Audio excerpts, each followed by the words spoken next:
Mr. Chairman. Thank you to our witnesses for your willingness to serve our country and your family's willingness to sacrifice along with you.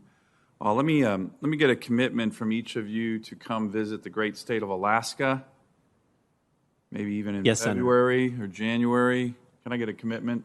Yes, Senator, absolutely. Absolutely. Yes, I love Senator. Alaska, even in the winter. Yes, sir. I'm looking forward to coming back. Yes, Senator. Great. The father of the Air Force, Billy Mitchell, called it the most strategic place in the world. Secretary Austin was recently in Alaska visiting our troops. He pretty much said the same thing. I don't want to paraphrase him, but it was pretty much close when he take a look at his press conference in Alaska. On the Air Force side, we'll have by the end of the year over 100 fifth-generation fighters stationed in Alaska. You get to the Taiwan Strait, Russia, Ukraine, anywhere, real fast.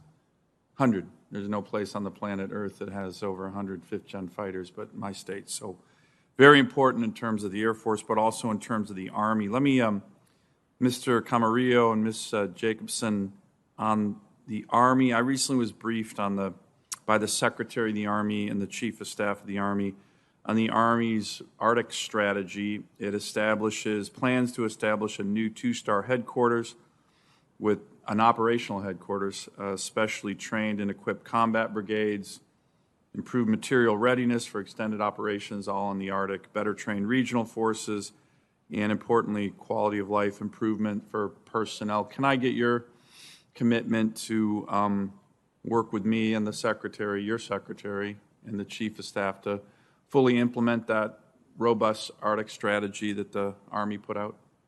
Yes, Senator, I definitely commit, and I want to thank you and congratulate you for calling attention to this important area of strategic competition. Great, thank you. Ms. Jacobs? Absolutely. I'll provide whatever support. Have either of you read that, our Army Arctic strategy? Senator, I have.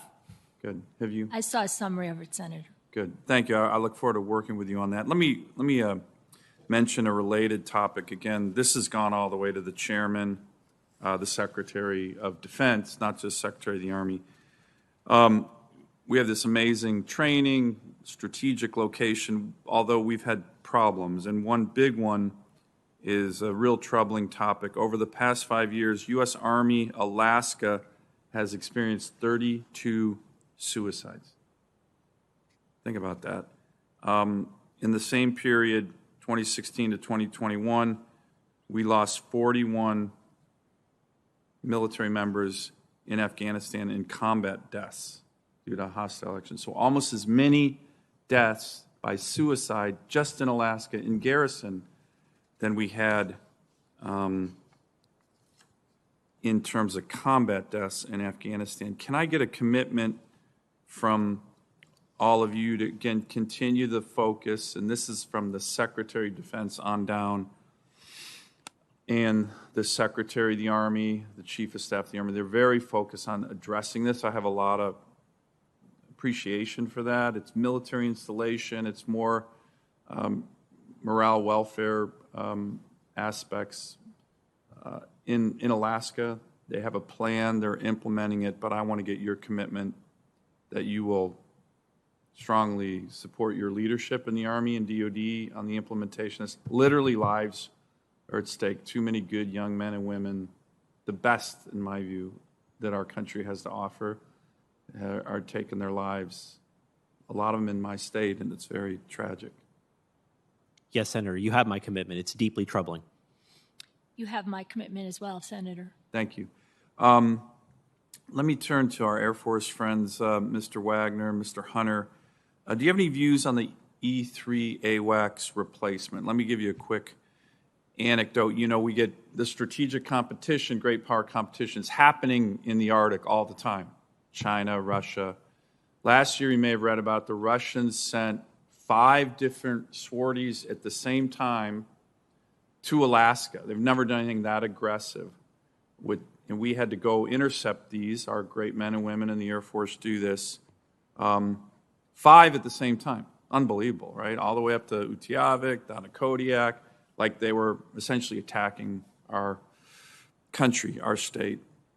The great men and women, and by the way, women too, flying these F-22s, went and intercepted these Russians. It's a dangerous mission. At night, we had no AWACS at the time to quarterback these missions. Very, very dangerous because these AWACS break all the time. I think one was down in the lower 48. Normally we have AWACS stationed in Alaska. Do you have a view on AWACS replacements, the E3, maybe with the E7 or other elements of this important aircraft that is old, and yet we need it? And this was a good example where we didn't have it. Our great pilots did their job. Any views on that? Senator, I think what you've described is certainly part of the challenge that we have with the Air Force of aging fleet and the challenge of sustaining it, keeping our current fleet operating, and also modernizing it and enhancing our capabilities and ensuring that we can share information with all of our assets in the field. So if confirmed, I would look forward to working with you on this and making sure that we have those command and control assets for both our tactical operations and also our strategic forces, and that those capabilities are meeting the need. Great. Mr. Wagner, you have a view? Senator, I understand that having a sufficient number of pilots ready to fly these planes is critical to our readiness and our mission accomplishment. And if confirmed, I'll look forward to working with you and the rest of the committee to make sure that we have the right pilots able to accomplish this incredibly important mission. Thank you. Thank you, Mr. Chairman. I have a few more questions for the record I'll submit to the committee. Thank you. Thank you, Senator Sullivan.